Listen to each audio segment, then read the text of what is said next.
Fitness की दुनिया में आप सबका स्वागत है, जिसका नाम है फिजियो फिटनेस एंड। आज का हमारा टॉपिक है वेरिकोज वेन्स। ये एक ब्लड वेसल्स यानी कि खून की नलियों की बीमारी होती है, जिसमें ब्लड की जो वेन्स होती हैं जो खून को ऊपर की तरफ हार्ट की तरफ लेकर जाती हैं, वो ब्लू कलर की यानी नीले रंग की और उभरी उभरी सी दिखने लगती हैं। इसके अलावा जगह जगह गुच्छे और नेटवर्क भी बना लेती हैं। इसी वजह से इसको एक और नाम से भी जाना जाता है, स्पाइडर वेन्स।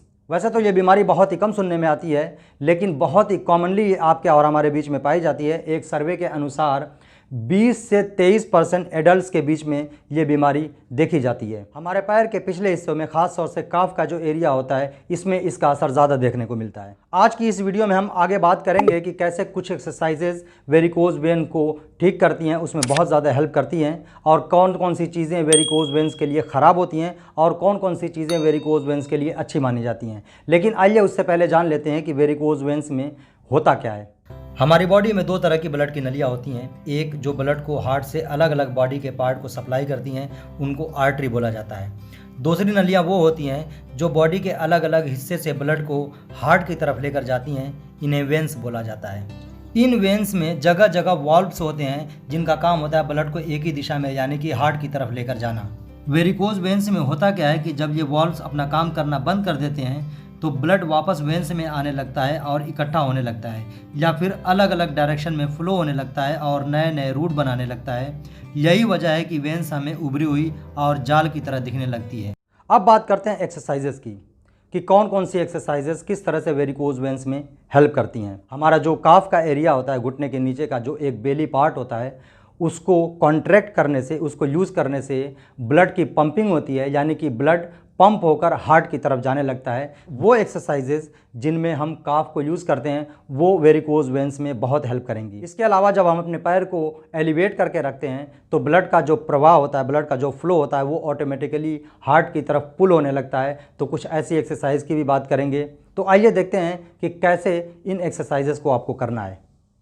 सबसे पहले काफ मसल की स्ट्रेचिंग करेंगे। इसके लिए आप एक टॉवल ले लीजिएगा और पंजे को अपनी तरफ खींचना है, थोड़ी देर रोक के रखना है, फिर छोड़ देना है, फिर खींचना है पंजे को अपनी तरफ, थोड़ी देर रोक के रखना है, फिर छोड़ देना है। इस तरह से ये स्ट्रेचिंग 10 बार रिपीट करेंगे आप। पहली एक्सरसाइज के लिए आपको इस तरह से एक रबर बैंड ले लेना है, जिसको थेरा बैंड बोलते हैं। आपको ये ऑनलाइन मिल जाएगा, मैंने डिस्क्रिप्शन बॉक्स में इसके लिंक भी दे दिए हैं, आप जाकर ले सकते हैं।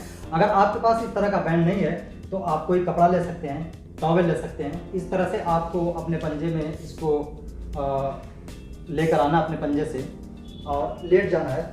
दूसरा घुटना इस तरह से मोड़ लेंगे, इसको पंजे को अपनी तरफ खींच के पैर को ऊपर ले जाएंगे, नीचे लेकर आएंगे, पैर को इसी तरह से ऊपर लेकर जाएंगे, यानी कि अपने पंजे को स्ट्रेच करना आपकी तरफ। आप इस बैंड से भी कर सकते हैं, टॉवल से भी कर सकते हैं, और पैर को ऊपर नीचे लेकर जाना है आपको। 15 बार रिपीट करेंगे, 2 सेट करेंगे। अगर दोनों पैर पे आपको वेरिकोज वेन्स हैं तो आप दूसरे पैर पे भी करेंगे एक्सरसाइज। दूसरी एक्सरसाइज में भी पोजीशन यही रहेगी आपकी। बस करना क्या है कि पैर को ऊपर ले जाने के बाद इस तरह से एंकल पंप करेंगे, रबर बैंड को स्ट्रेच करेंगे। इस तरह से आप 10 बार एंकल पंप करेंगे और नीचे लेकर आएंगे। 3 सेट कर रहे हैं इस एक्सरसाइज के। तीसरी एक्सरसाइज में आपकी पोजीशन यही रहेगी, लेटकर आपको पैरों से साइकिलिंग करनी है। इस तरह से आप पूरे 1 मिनट तक इस तरह से साइकिलिंग करेंगे। अगर 1 मिनट आपको ज़्यादा लग रहा है तो कम से कम 40 सेकंड आपको इस तरह से साइकिलिंग करनी है। अगली एक्सरसाइज है काफ रेस। इस तरह से खड़े होकर आपको अपने काफ को रेस करना है। आप एक सेट में कम से कम 15 से 20 बार इस तरह से करेंगे और 2 सेट करेंगे इस एक्सरसाइज के। अगली एक्सरसाइज में आपको काफ मसल में एक पंपिंग करनी है, जिसको हम एंकल पंप मूवमेंट कहते हैं। इस तरह से आपको, आप फुट पे देख सकते हैं, इस तरह से आपको 25 से 30 बार ये एक्सरसाइज करनी है और 2 सेट करेंगे इसके। एक्सरसाइजेस के अलावा एक और भी बहुत ज़रूरी, बल्कि इससे भी ज़्यादा ज़रूरी चीज़ होती है जो आपको यूज़ करना है, वो है कंप्रेसिव स्टॉकिंग्स। स्टॉकिंग पहनने से ब्लड का सर्कुलेशन इंप्रूव होता है। इसके अलावा ये नए वेरिकोज या स्पाइडर वेन को बनने नहीं देता। स्टॉकिंग्स आपको पूरे दिन के लिए पहन के रखना है और रात को सोते वक्त उतार देना है। ये स्टॉकिंग्स बहुत ही अच्छी क्वालिटी के फैब्रिक्स के बने होते हैं, इस वजह से आप इसको पूरे दिन पहन सकते हैं। इससे किसी भी तरह का बैड इफेक्ट नहीं होगा। ये अलग अलग साइज़ के मार्केट में अवेलेबल हैं। आप किसी अच्छे केमिस्ट की शॉप से इसको ख़रीद सकते हैं या इसको ऑनलाइन भी ऑर्डर कर सकते हैं। कुछ अच्छी क्वालिटी के लिंक्स मैंने डिस्क्रिप्शन बॉक्स में दे दिए हैं, आप यहाँ से भी जाके ऑर्डर कर सकते हैं। अब बात करते हैं कि कौन कौन सी चीज़ें वेरिकोज वेन्स के लिए सही हैं और कौन कौन सी चीज़ें वेरिकोज वेन्स के लिए ख़राब होती हैं। वेरिकोज वेन्स में वॉक करना अच्छा माना जाता है, क्योंकि वॉक करने से काफ मसल्स में अच्छे से कॉन्ट्रैक्शन होता है, जिससे ब्लड सर्कुलेशन इंप्रूव होता है।